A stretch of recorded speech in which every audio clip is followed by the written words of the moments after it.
कृष्ण गोविंद हरे मुरारी, हे नाथ नारायण वासुदेवा।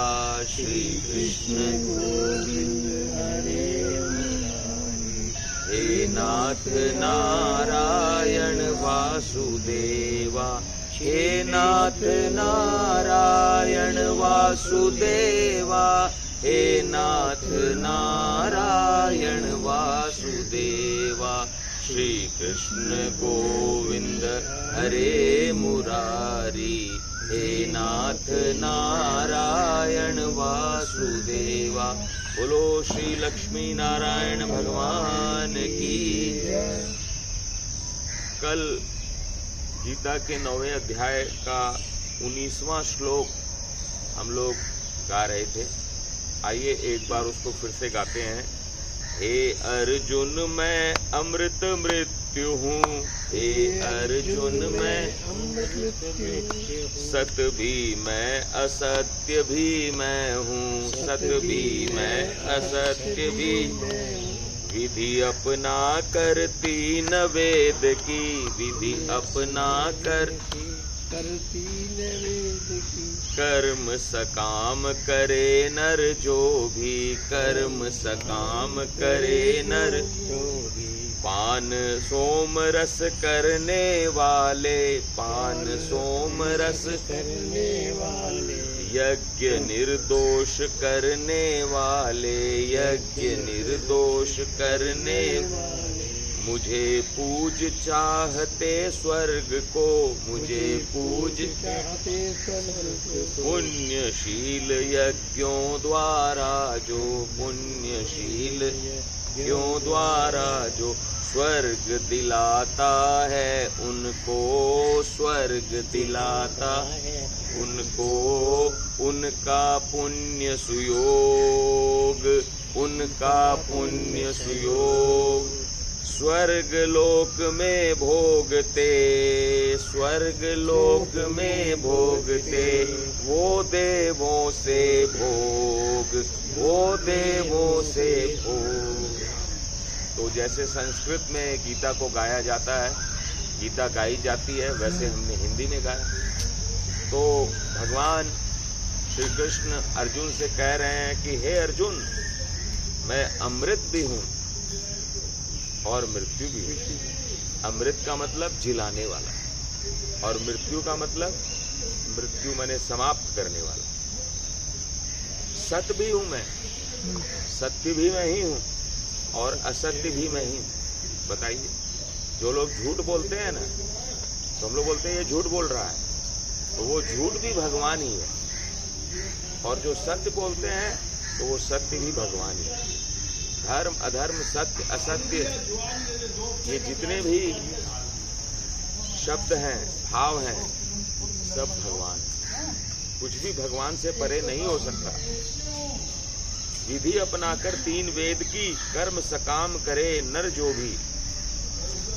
जो वैदिक रीति से, वैदिक विधि से यदि कोई नर माने मनुष्य सकाम कर्म भी करता है कि मैं ये काम करूं तो मेरे को ये फल मिल जाए, ये भाव रख के भी कोई यदि कोई कर्म करता है, तो भी भगवान कहते हैं कि मैं जो सोम रस का पान करने वाला हूँ, मैं जो यज्ञ निर्दोष करने वाले, सोम रस का पान करने वाले, यज्ञ निर्दोष करने वाले, जो लोग चाहे सोम रस का पान ही क्यों न करते हो, लेकिन जो यज्ञ करते हैं, वैदिक रीति से यज्ञ करते हैं, जैसे हम लोग जो यहाँ ये गीता पाठ और श्रवण कर रहे हैं, ये यज्ञ है। यज्ञ का मतलब ये नहीं है कि आग जला के आप आहुति दे के ही करें, लेकिन ये ज्ञान यज्ञ। क्यों? ये ज्ञान यज्ञ, हम लोग ज्ञान यज्ञ कर रहे हैं। इसमें ये भी आया था कि कई लोग ज्ञान का ही हवन कर डालते हैं, तो हम लोग वही हवन में आहुति में क्या डाल रहे हैं? अपना समय डाल रहे हैं, अपना ज्ञान डाल रहे हैं। ये एक तरह का यज्ञ है। मुझे पूज चाहते स्वर्ग को, जो लोग मुझे पूज कर स्वर्ग की चाह करते हैं, जो यज्ञ, मान लीजिए मैं कोई यज्ञ कर रहा हूँ, यही यज्ञ है, और हमारी चाहना क्या है कि मुझे स्वर्ग मिले, तो भगवान कहते हैं कि स्वर्ग दिलाता है उनको उनका पुण्य सुयोग, स्वर्ग लोक में भोगते वो देवों से भोग। तो उनका जो पुण्य सुयोग है, यानी कि हम लोग जो यहाँ पर यज्ञ कर रहे हैं, इसका जब लेखा जोखा भगवान करेंगे, वही मैंने एक उदाहरण दिया था ना कि वो जब लास्ट में व्यक्ति का कर्म जो है, जो अंत में सामने आता है, उसका जब वो कैलकुलेशन करते हैं तो उसी हिसाब से, उसी मात्रा में वो पुण्य और पाप देते हैं।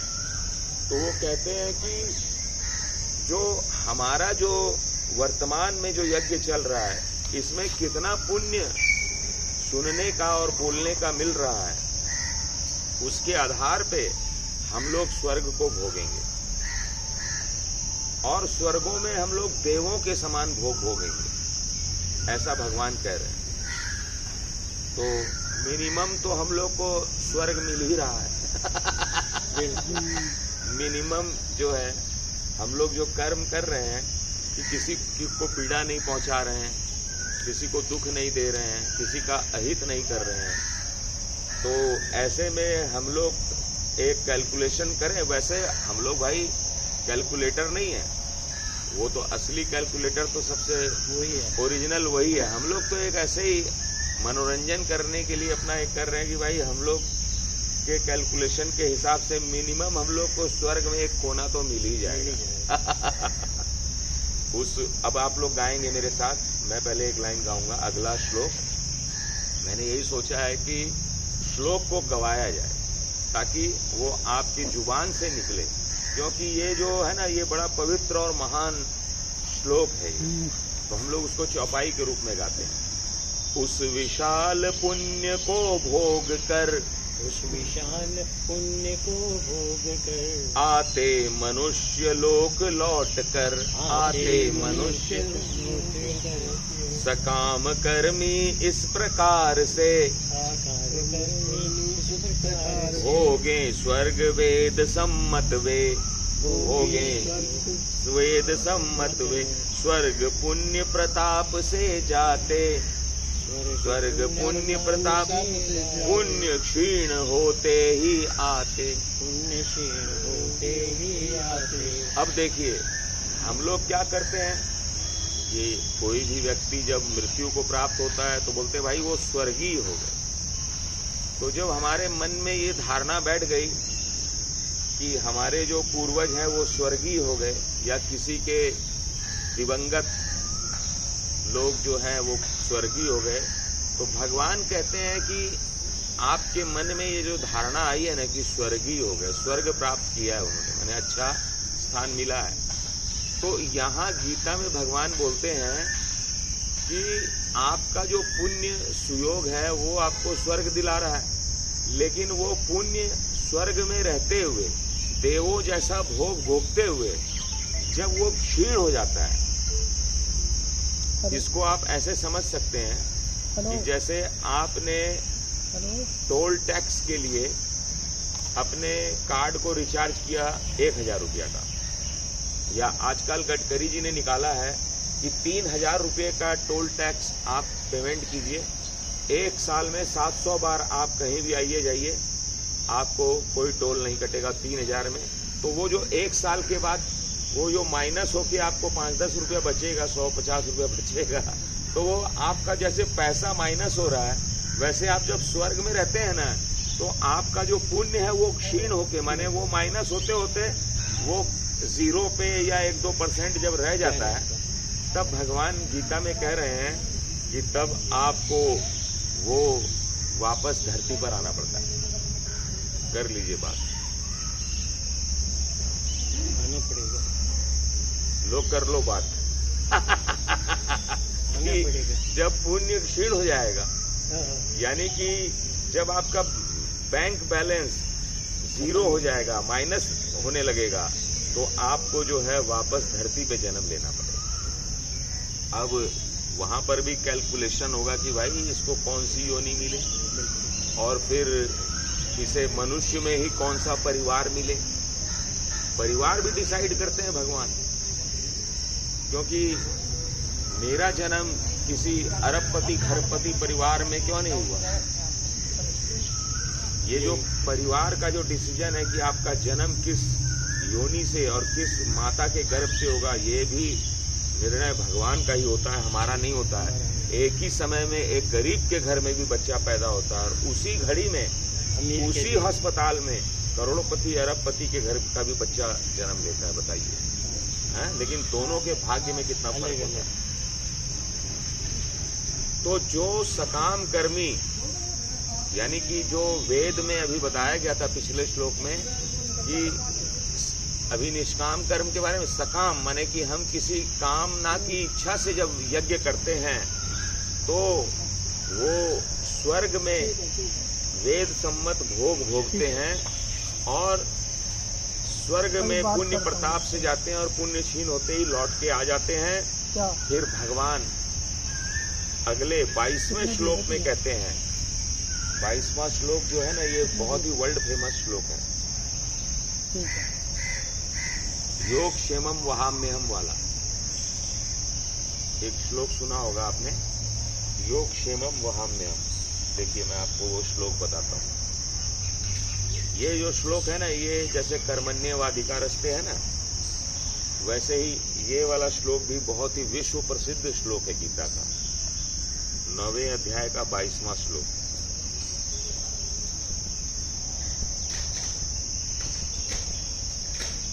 अनन्याश्चिन्तयन्तो माम ये जनाः पर्युपासते तेषां नित्याभियुक्तानां योगक्षेमं वहाम्यहम्। ये आपने जरूर सुना होगा, योगक्षेमं वहाम्यहम्। इसका अर्थ लिखा है कि जो अनन्य प्रेमी भक्तजन मुझ परमेश्वर को निरंतर चिंतन करते हुए निष्काम भाव से भजते हैं, उन नित्य निरंतर मेरा चिंतन करने वाले पुरुषों का योग क्षेम मैं स्वयं प्राप्त करता हूँ, वहन करता हूँ। अब इसको देखिए हिंदी में कैसे लिखा गया है। भजे मुझे अनन्य प्रेमी जो, भजे मुझे अनन्य प्रेमी जो, कर चिंतन निष्काम भाव हो, कर चिंतन निष्काम भाव हो, कर नित भजन शरण जो गहता, कर नित भजन शरण जो गहता, हानि लाभ सब उनके सहता। ये जो 9वें अध्याय का 22वां श्लोक है, योग क्षेमम वहाम्यहम वाला, ये विश्व प्रसिद्ध श्लोक है। और नरसिंह मेहता की जो कथा है, धन्ना जाट की जो कथा है, ये सब जो कथाएं हैं ये इसी श्लोक पर आधारित है। इस श्लोक के अनुसार भगवान ये कहते हैं कि जो नित्य निरंतर मेरा भजन करता है, जो मेरे को पूजता मानता है, उसके हानि लाभ को, उसकी सभी आवश्यकताओं का वहन निर्वहन मैं कर रहा हूं। जैसे एक नरसिंह मेहता नाम के भक्त हुए भगवान के गुजरात में। वो इतने बड़े भक्त थे नरसिंह मेहता कि जब उनके परिवार पर संकट आया तो वो तो भजन कीर्तन कर रहे हैं और परिवार संकट में फंसा हुआ। तो भगवान का भजन ये जहां बैठ के कर रहे हैं ही कर रहे हैं, और भगवान जाके उनके परिवार का जो है पालन पोषण कर रहे हैं। बताइए। इसी तरह एक धन्ना जाट था, वो खेती करता था, तो भगवान उसके यहाँ नौकरी करते थे और वो तो रात में सो रहा है, और वो नौकर जो है, जो भगवान बने हुए हैं, वो जाके खेत में पानी डाल रहा है, चोर आ रहे हैं तो उनको भगा रहा है, रखवाली कर रहा है। इसी तरह एक बिहार में कवि हुए विद्यापति, मैथिली के, आप लोगों ने सुना नाम विद्यापति? विद्यापति कवि, वो हिंदुस्तान के श्रृंगार रस के कवि थे, मैथिली भाषा में। जैसे भोजपुरी होती है ना, वैसे एक मैथिली भाषा है। तो विद्यापति कवि जो थे वो वास्तव में श्रृंगार रस के कवि थे, लेकिन आगे चलकर उनके जीवन में ऐसा बदलाव आया जैसे तुलसीदास जी के जीवन में आया कि पहले वो बड़े पत्नी भक्त थे, श्रृंगार प्रेमी थे, लेकिन उनकी पत्नी ने कुछ ऐसा बोल दिया कि वो राम भक्ति में लग गए। वैसे ही विद्यापति शिव जी के बड़े भक्त हुए, शंकर भगवान के। और इतने बड़े भक्त हुए शंकर भगवान के विद्यापति कवि कि वो भगवान शिव की कविताएं, भक्ति पद लिखने लगे। तो भगवान शंकर जो है ना, उनके घर में नौकरी करने लगे, नौकर बन गए। बताइए, भगवान नौकर बन गए। तो एक बार किसी कारण से कोई बात, घटना ऐसी घटी कि विद्यापति को पता चल गया कि ये जो नौकर है, ये नौकर नहीं, ये साक्षात शंकर भगवान है। कोई वो मेरे को तुरंत अभी घटना याद नहीं आ रही है। विद्यापति जी को पता चल गया कि ये नौकर नहीं है, ये शंकर भगवान है। तो बोला कि हैं विद्यापति ने, आप शिवजी होकर हमारे यहाँ नौकरी कर रहे हैं, ये तो बहुत गलत बात है। तो बोला नहीं, मुझे तुम्हारे यहाँ नौकरी करने में तुम जो भजन करते हो ना, यहाँ पे मैं लाइव सुनता हूँ, बड़ा अच्छा लगता है। तो बोला लेकिन सुनो विद्यापति, ये जो तुम रहस्य जान गए हो ना कि मैं शंकर, साक्षात शंकर भगवान हूं, ये अपनी पत्नी को भी मत बताना। ये तुम यदि अपनी पत्नी को बता दोगे ना, उसी क्षण मैं तुम्हें छोड़ के चला जाऊंगा। बोला महाराज, कौन बताएगा? ऐसा पागल होगा जो बताएगा अपनी पत्नी को। साक्षात शंकर भगवान मेरे साथ रह रहे हैं, पत्नी तो क्या, मैं किसी को कानो कान खबर नहीं होने दूंगा। अब पत्नी नहीं जानती है कि ये नौकर शंकर भगवान है। तो एक दिन ऐसा ही मौसम था, सावन का महीना था, और उस समय में गैस सिलेंडर तो होता नहीं था, न कोयला था, खान थी, कोयले की लकड़ियां ही जलाते थे लोग। तो उनकी पत्नी ने, और शंकर भगवान का नौकर का नाम था उगना। क्या नाम था? उगना। उगना को बोला कि है उगना, लकड़ी जाके लाओ जंगल से, अभी बारिश आने वाली है, नहीं तो फिर हम लोग का भोजन पानी कैसे बनेगा। तो उगना जो है वो लकड़ी लेने के लिए जंगल गया, और उसी समय में क्या हुआ कि बरसात आ गई। बरसात आ गई तो लकड़ी भीग गई। अब वो नौकर जो है लकड़ी लेके आया तो सिल गई थी, लकड़ी भीग गई थी। तो उनकी पत्नी ने बोला कि भाई तुम चूल्हा जलाओ, आइए चूल्हा सुलगाओ।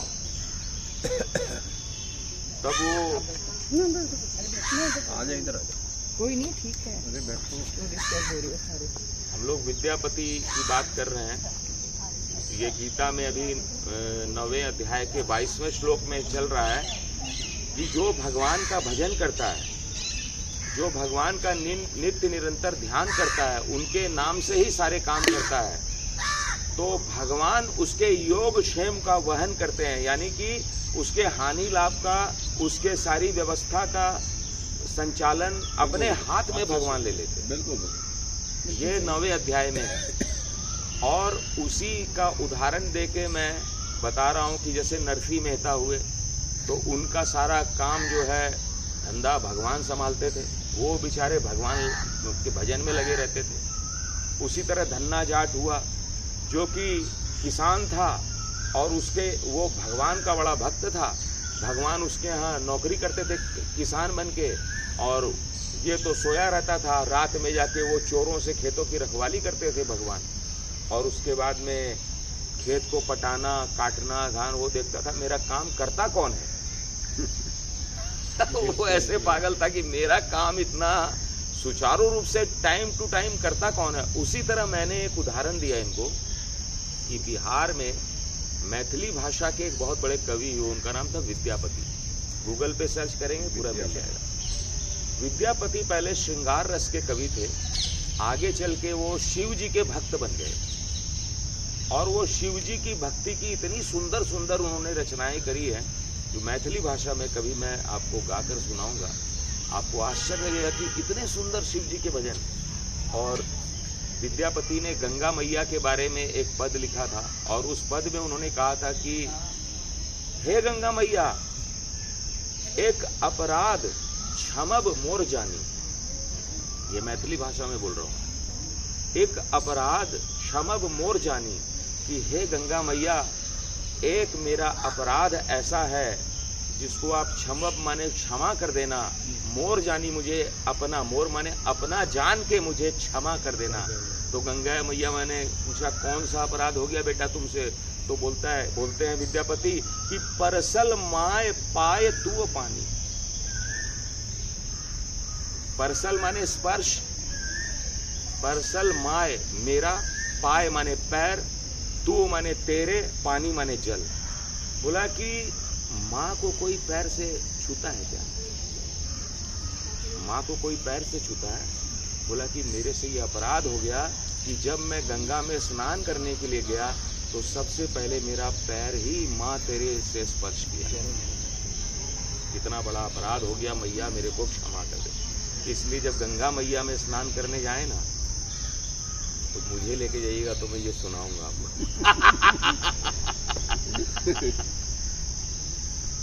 इस बार कोई मेरे को कार्यक्रम मिल गया, वरना मैं गंगा जी के ऐसे ऐसे शास्त्रीय संगीत के पद वहीं खड़े खड़े गा के सुनाऊंगा, कितना बढ़िया लगेगा। आपने किया है कि नहीं गंगा में स्नान? अरे मैं तो कितनी बार कर चुका हूँ, अभी प्रयाग भी गया था। हाँ, तो विद्यापति कवि के घर में भी जब वो इतना सुंदर भजन गाते थे शिव जी के मैथिली भाषा में, तो भगवान उनके घर आ गए। विद्यापति जी के घर आ गए और उनका ना भगवान उनके काम को करने लगे, उनकी सहायता करने लगे। तो जैसे कि हम लोग कई बार जाते हैं, कई लोग देखते हैं अरे महाराज जी हैं तो महाराज जी आपका कोई काम कर देते हैं, ऐसे तो वो परमानेंट ही माने उनके यहाँ नौकरी करने लगे विद्यापति के घर में। तो एक बार ऐसी घटना घटी कि विद्यापति को पता चल गया कि ये जो उगना नाम का मेरा नौकर है ये वास्तव में कोई साधारण मनुष्य नहीं है, ये तो साक्षात शंकर भगवान है। पकड़ लिया उनको, उनकी छुपने की जो चोरी थी ना शिव जी की, उगना ने पकड़ लिया। बोला महाराज आप उगना नहीं, आप तो साक्षात शंकर भगवान है। शंकर भगवान बोले मेरी पोल खुल गई। बोला कि बेटा मैं शिव जी हूँ, लेकिन तुम ये बात अपनी पत्नी को भी मत बताना, यदि बता दोगे तो मैं उसी दिन से अंतर्ध्यान हो जाऊंगा, मैंने अब तुम्हारे पास फिर नहीं रह पाऊंगा। तो बोला महाराज बेवकूफ ही होगा जो किसी को बताएगा, आप साक्षात। बोला कि आप मेरे पास रहते, बोला तेरा लाइव भजन सुनने में बड़ा अच्छा लगता है। अरे तुम जो गाते हो ना लिख लिख के, तो मैं कैलाश पर्वत पे से सुनूंगा, दूर से कम आवाज आती है तो मैं यही तुम्हारे पास ही आ गया। ये मैं अपने से इंटरेस्टिंग बना के बोल रहा हूँ। तो एक दिन ऐसा ही मौसम था बरसात का, और विद्यापति की धर्मपत्नी ने उगना नौकर से कहा, ए उगना जाओ लकड़ी लेके आओ जंगल से, क्योंकि उस समय में गैस सिलेंडर नहीं था, कोयला भी नहीं खोजा गया था, खान नहीं थी। तो उगना जो है जंगल में गया लकड़ी लाने के लिए, लौटते समय बरसात आ गई तो लकड़ियां भीग गई। तो गठरी लेके आ रहा था, भीग गई। तो बोले कि कैसी लकड़ी लेके आया है, जैसे सामान्यतः लोग नौकरों से ना हे दृष्टि से बात करते, वो ये नहीं देखते कि इसमें भी परमात्मा का रूप है। तो बोली चूल्हा सुलगाओ भोजन बनेगा। तो आया देरी से, ऊपर से लकड़ियां गीली लेके आया, तो वो चूल्हा जलाने लगा तो जले ही नहीं। तो विद्यापति की धर्मपत्नी को आया गुस्सा, उन्होंने एक अधजली सी लकड़ी जिससे धुआं निकल रहा था वो निकाला और उगना को ऐसे करके मारना चाहा ना, मेरी तरफ देखिए। तभी विद्यापति कहीं से आ रहे थे, घर में घुस रहे थे, बोले अरे अरे अरे रुको रुको रुको रुको, साक्षात शंकर भगवान को मत मारो। बोल दिया।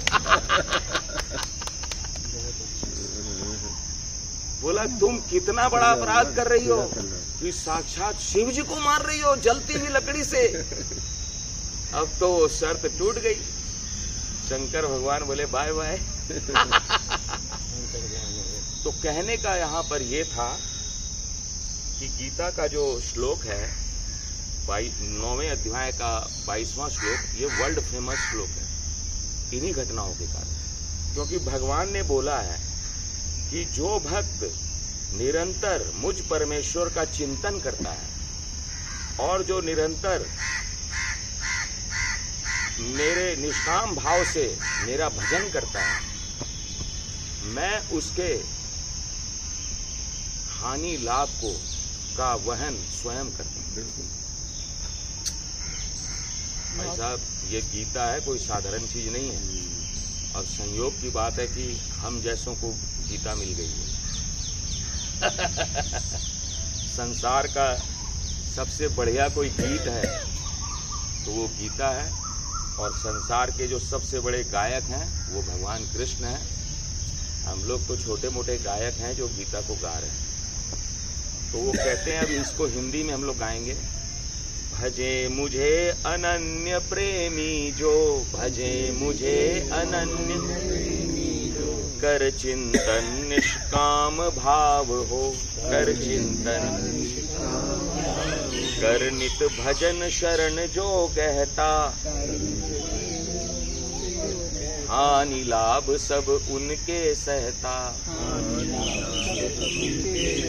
तो ये जो है इस श्लोक का जो भावार्थ है वो मैंने प्रसंग के माध्यम से यहाँ पे बताया। अब अगली चौपाई हम लोग गाएंगे, यानी कि अगला श्लोक संख्या 23।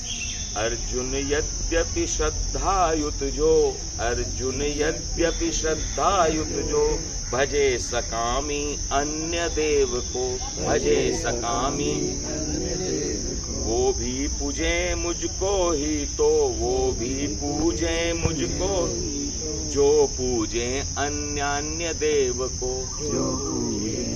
देखिए, मेरे से बहुत सारे लोग बहुत तरह के प्रश्न करते हैं, उन प्रश्नों का उत्तर इसी श्लोक में है। किंतु पार्थ उनका यह पूजन, किंतु पार्थ उनका ये पूजन, होता नियम विरुद्ध आचरण।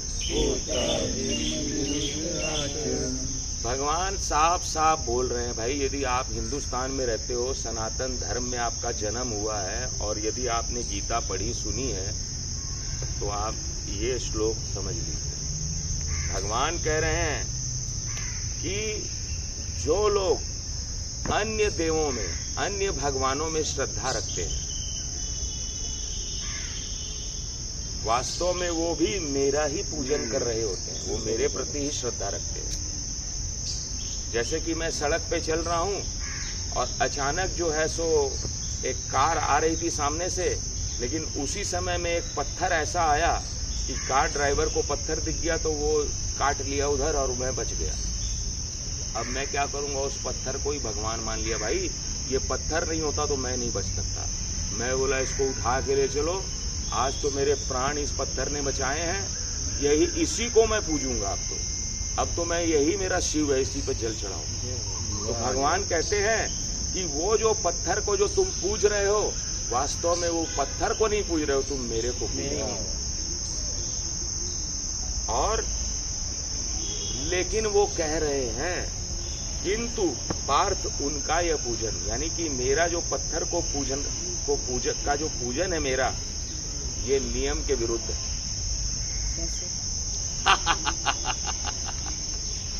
वही तो बता रहा हूं, अब वही क्लियर करें। यज्ञ वो अभी बताएंगे। यज्ञ भोगने वाला, यानी इसमें 5वें अध्याय में उन्होंने बोला था कि एक पहला तो उन्होंने बोला कि मैं भगवानों का भी भगवान हूं। इस संसार में जितने भी भगवान हैं, यानी कि वो पत्थर को भी यदि आप भगवान मानते हैं तो उसका भी भगवान मैं ही हूं। और उन्होंने बोला था कि उस पत्थर को पूजने के बाद जो तुम्हें फल मिलेगा वो मैं ही दूंगा। इसका उदाहरण मैंने बाबा जी को और सबको बताया था पिछले महीने, जब उस अध्याय में थे हम, कि जैसे रिजर्व बैंक है।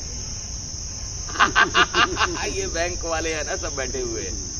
तो जो हम लोन लेते हैं बैंक से, आपके बैंक से जो लोन लेते हैं, वास्तव में आप सिर्फ लोन हमें देने वाले हैं। लोन हमें एक्चुअल वो रिजर्व बैंक से मिलता है, जो कि वाया मीडिया आप। तो यदि मैं यूनियन बैंक को अपना भगवान मानता हूं, तो एक्चुअल में मैं रिजर्व बैंक को पूज रहा होता हूं, क्योंकि मेरा पैसा जो है वो चेक भी जो जाता है ना, शायद रिजर्व बैंक से ही क्लियर हो गया। वैसे मैं आपको बता, थोड़ा सा बताइए। रिजर्व बैंक को तो हम पैसा बैंक देते हैं, रिजर्व बैंक हमें पैसा नहीं देता। पहली बात, हमारे पास जो पैसा होता है वो आप लोगों का होता है, पब्लिक मनी होता है। हम रिजर्व बैंक में पैसा जमा कराते हैं, रिजर्व बैंक से पैसा लेते नहीं। ठीक है, रिजर्व बैंक हाँ, उस पे हमें वो ब्याज देता है। और हमारे पास जो मनी होती है पब्लिक मनी होती है, जो लोगों की मनी होती है कुछ कंपलसरी होता है रिजर्व बैंक में जमा कराना, और बाकी हम पब्लिक का ही मनी पब्लिक को देते हैं। ठीक है, तो कुल मिला के रिजर्व बैंक सभी बैंकों का बैंक है ना भाई? हाँ, वो सभी भगवानों का भगवान है, मेरा ये कहना है। कंट्रोल करता है, डायरेक्शन देता है, नीतियाँ तो वही बनाता है ना, नीतियाँ वो बनाता है। और जो ब्याज की दर है वो भी बैंक ही डिसाइड करता है। नहीं, आप तो अलग अलग होगा, खैर वो अलग मुद्दा, वो डिटेल में जाएगा। ठीक है, कंट्रोल कुल मिला के कंट्रोल करता है। कंट्रोल सारा तो उसी तरह भगवान गीता में कह रहे हैं कि संसार में जितने भी भगवान हैं उन सबको मैं कंट्रोल करता हूँ, सबकी लगाम मेरे हाथ में है। और जिस भगवान को पूजने के बाद जो आपकी मनोकामना पूरी होती है, तो आपको लगता है कि उस पत्थर ने मेरी मनोकामना पूरी कर दी। एक्चुअल में ये भगवान जो है ना ये कर रहे होते हैं। और ये बोलते हैं कि ये इसमें इन्होंने साफ साफ बोला है कि जब उस पत्थर को पूजते हो और जब मैं तुमको ये सिद्ध करके बता रहा हूँ कि एक्चुअल में उस पत्थर को भी तुम्हारे को देने वाली चीजें मैं ही देता हूँ, तो तुम उस पत्थर के माध्यम से, पंडित जी के माध्यम से मेरे को क्यों पूछते हो? मेरे को डायरेक्ट क्यों नहीं पूछते हो? जब हिंदी में भी गीता हमने लिख ली है तो आप मेरे से क्यों सुनते? आप किताब लीजिए, खुद ही पढ़ लीजिए, मेरे को माध्यम मत बनाइए ना। डायरेक्ट लिंक लगाइए भगवान से, क्योंकि मैंने भी तो इस डायरेक्ट ही लिंक लगाई थी तो इसको हिंदी में ट्रांसलेट किया। तो ये हम समझाने के लिए, वास्तव में मैं खुद ही समझने के लिए बोल रहा हूँ, क्योंकि मैं भी कोई बहुत बड़ा कोई पहुंचा हुआ नहीं हूँ, मैं सामान्य एक हूँ। तो वो कहते हैं कि यज्ञ भोगने वाला मैं ही, यज्ञों का स्वामी भी मैं ही, नहीं जानते मुझे तत्वतः, न माने परमेश्वर को अतः, वही अधोगति निश्चित पाते, पुनर्जन्म पा आते जाते। वो कहते हैं कि जो उस पत्थर को जो मैं पूज रहा हूं, वास्तव में मेरे को स्वर्ग मिलेगा, मुक्ति नहीं मिलेगी। यदि मुक्ति पाना है तो भाई डायरेक्ट रिलेशन बनाइए, क्योंकि रिजर्व बैंक से तो आप डायरेक्ट पब्लिक जो ग्राहक है वो संबंध नहीं बना सकता, लेकिन भगवान रूपी जो रिजर्व बैंक है उससे हम लोग डायरेक्ट कांटेक्ट कर सकते हैं। यानी कि ये रिजर्व बैंक से भी बड़े, बहुत ज्यादा बड़े हैं। रिजर्व बैंक तो सिर्फ बैंकों का है ना अधिपति, भगवान तो पता नहीं कितने रिजर्व बैंकों का अधिपति है। तो वो बोल रहे हैं कि जो मुझे नहीं पूछ के किसी और अन्यान्य देवताओं को भजेगा पूजेगा तो वो स्वर्ग तो पालेगा। लेकिन अभी थोड़ी देर पहले, आपके आने के पहले हमने बोला था कि जैसे हम किसी रिचार्ज करते हैं, टोल टैक्स के लिए हमने अपने जो वो है उसको फास्टैग को रिचार्ज किया, तो अभी गडकरी जी ने 3000 का निकाला है कि 700 बार आ जा सकते हैं। लेकिन वो 1 साल के बाद जब वो माइनस हो बने, जो उसका पुण्य है, जो उसका बैलेंस क्षीण हो जाएगा, जब वो माइनस हो जाएगा तो वापस आना पड़ेगा। वैसे ही स्वर्ग भोग के भी वहां पर का भी जो बैलेंस है वो माइनस होगा और भोग के वापस आना पड़ेगा। बहुत बढ़िया, समझ गए? तो वो स्वर्ग, और फिर आपका जन्म कहाँ पर होगा, किस योनि से होगा, किस माता के होगा, किस परिवार में भी होगा। अभी थोड़ी देर पहले हमने बोला कि एक ही समय में उसी हॉस्पिटल में अंबानी के घर में भी बच्चा जन्म ले रहा है, और एक सामान्य जो आदमी है मजदूर, उसके घर में भी एक ही टाइम में। अब दोनों की जन्म पत्री बनाने जाओ तो अंबानी के बेटे का भाग्य तो इतना बड़ा है, इसका कुछ भी नहीं। तो भगवान 25वें श्लोक में कह रहे हैं कि जो देवों को पूजते पाते उनको देव, पितृदेव जो पूजते पाते पितृ अतेव। यानी कि आप जिसको पूजोगे, आप अपने पितरों को पूजोगे, यानी अपने पूर्वजों को, कि भाई मैं तो पूर्वजों को ही मानता हूँ कि मेरे जो परदादा थे, सड़दादा थे, खड़दादा थे, उन्हीं से वंश चल रहा है। मैं तो उन्हीं को मानूंगा, न राम को मानूंगा, न कृष्ण को मानूंगा, न शिव को मानूंगा, न माता। तो आपको भगवान जो चीज मांगिएगा वही देंगे, आपको वो पितृदेव दे देंगे। आप किसी अन्य देवता का पूजन कीजिएगा तो भगवान जो फाइल आप दीजिएगा भगवान को उसी पे साइन कर देंगे। बोलेंगे भाई इसकी डिमांड है, मनोकामना पूरी कर दो। मतलब आप उस लोक में चले जाएगा वो जीव उस लोक में चला जाएगा फिर जिस भगवान को पूजेगा उसी के लोक में ऑफिस में चला जाएगा। तो भगवान कहते हैं कि अभी वो बोलेंगे कि लेकिन जो मुझे पूजेगा वो मुझे प्राप्त होगा। अब आप डिसाइड कीजिए कि आपको उनका जो स्टाफ का डिपार्टमेंट होम में जाना है, ऑफिस में जाना है, या भगवान की ऑफिस में जाना है, सोच लीजिए। एक तरफ वो कहते हैं कि सब देवी देवताओं में मैं ही हूँ, अगर तुम दूसरों को पूज रहे हो तो वो भी मेरे को ही पूज रहे हो, मैं ही हूँ। तो फिर वो दूसरी तरफ ये कैसे कहा जा रहा है कि तुम जिस देवता को पूजोगे वो तुम उसकी शरण में जाओगे या यही तो समझने वाली बात है कि वो एक्चुअल में हूँ तो मैं ही, लेकिन वो तो वहाँ पत्थर तो है ना वो। तो आप पत्थर को पूजा तो आपको पत्थर मिल गया, इन्होंने ही दिया, रिजर्व बैंक ने दिया उसको, छोटा बैंक मिल गया। लेकिन यदि आप को जब पता चल गया कि रिजर्व बैंक मेन है, रिजर्व बैंक माने भगवान, तो आप डायरेक्ट इन्हीं को करिए ना। जब आपको पता चला कि जब यहीं से जाएगा वहां पर लोड होके सामान, तो इससे अच्छा कि हम डायरेक्ट यहाँ जब दे रहा है हमको, वो बोल रहे हैं कि भाई हम भी देते हैं जो वो तुमको देता है, तो हम फिर यहीं न जाएंगे। इसका उदाहरण सुन लीजिए, आ गया याद। एक बार एक बहुत गरीब आदमी, आज से 500 साल पहले जब अकबर राजा हुआ करते थे, तो वो बहुत ही लाचार था, विवश था।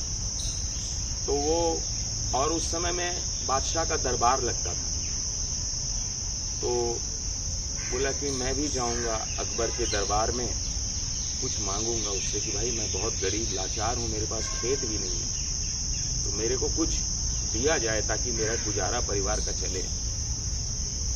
तो जब वो अकबर के दरबार की तरफ गया तो वो बिफोर टाइम पहुंच गया। तो ऐसे ही जैसे राष्ट्रपति भवन का बगीचा में घूमने जाते हैं वैसे ही घूम रहा था। बोला कि राष्ट्रपति जी भी आधा घंटा के बाद मिलेंगी, आप लोग तब बगीचा ही घूम लीजिए, मुगल गार्डन, अभी नाम क्या रख दिया नया उसका, अमृत उद्यान में घूम लीजिए।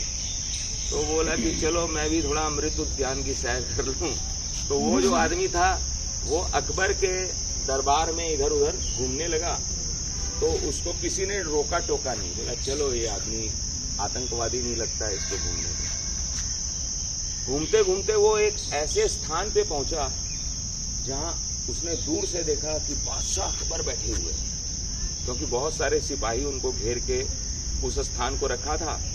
और बादशाह अकबर जो है वो वहां पर वो ध्यान कर रहे थे अपने अल्लाह की, जो भी उनके भगवान थे। ऐसे करके वो उनसे कुछ अपने राज्य के लिए कृपा मांग रहे थे, भाई हमारे राज्य के ऊपर रहमत करिए, हे अल्लाह रहमत कीजिए। इस आदमी ने पूछा कि भाई ये हाथ फैला के कर क्या रहा है? तो किसी दरबारी ने बोला, वहाँ जो थे संरक्षक, बोला कि ये रोज अल्लाह से मांगते हैं, अल्लाह देता है तभी ये पूरा इनका सल्तनत चल रहा है। तब ये सोचने वाला आदमी था, दिमाग वाला था। इसने बोला कि जब अकबर अल्लाह से मांग रहा है तो मैं पागल हूँ जो इससे मांगूंगा, मैं भी क्यों ना अल्लाह से ही मांग लूं। जब राजा ही अल्लाह से बादशाह मांग रहा है, तो वही कहने का मतलब है कि जब बादशाह जो है, नहीं, जो भगवान है, जो अल्लाह है, जो कृष्ण है, जो विष्णु है, वो डायरेक्ट जब अपना ऑफिस खोल रखे हैं, विंडो ओपन रखा हुआ है 24 घंटे, तो हम छोटे मोटे विंडो की तरफ क्यों जाएं, लाइन वहीं लगाएं। ये एक समझाने की बात है। बेसिकली शायद ऐसे बोलते हैं ना स्वामी जी के, अगर मतलब उनसे मांगेंगे, उन्हीं को मांगे, उनसे उन्हीं को मांगे, तो वो मुक्ति का रास्ता है। और बाकी जो हम मांगते हैं देवताओं से, वो हम अपनी इच्छाएं मांगते हैं जो हमें चाहिए। हाँ वही तो है, ये भी बोल दिया अभी थोड़ी देर पहले भगवान ने कि आप वैदिक रीति से यदि यज्ञ करते हैं, कोई पूजन करते हैं, यदि सकाम कर्म करते हैं तो भगवान आपकी उस पूर्ति की आपूर्ति कर देता है, उस कामना की आपूर्ति कर देते हैं। तो भगवान कह रहे हैं आगे और थोड़ा विस्तार से 25वें श्लोक में कि भूतों का पूजन करते जो भूतों को ही पा जाते वो, मुझे पूज भक्त मुझे पाते आवागमन मुक्त हो जाते। बोल दिया ना, बोला कि जो मुझे पूजेगा वो मुझे पाएगा और जो मुझे पालेगा वो आवागमन से मुक्त हो जाएगा। अब डिसाइड हमें ये करना है हमको क्या चाहिए, कि हमें आवागमन से मुक्ति चाहिए या आवागमन चाहिए। अब आप मुक्ति चाहिए आपको, तो आप जो धारणा करेंगे और आपके परिवार वाले इसी को यदि धारण कर लें कि मुक्ति चाहिए, तो आप माने कोई भी जो ऐसा चाहेगा वो मुक्त हो जाएगा, आवागमन मुक्त हो जाएगा। और बुद्धिमान आदमी जो होगा, समझदार जो होगा, गीता के अनुसार तो वो मुक्ति ही चाहेगा, क्योंकि आवागमन में बड़ा कष्ट है। कष्ट ही है ना, कष्ट दुखी है। लगता है कि सुख है, क्योंकि सुख तो वही है ना जिसके बाद दुख ना है। हाँ। उस सुख का क्या फायदा जिसके बाद फिर दुख आएगा। फिर भगवान और कितनी देर करेंगे? तीजा जी को शायद कुछ कहना होगा। हाँ, अब वो इसलिए मैं कहूँगा यही कि यदि इन्होंने कहना क्योंकि कल के 6:45 हो गया। हाँ, अब आप कुछ बोलिए।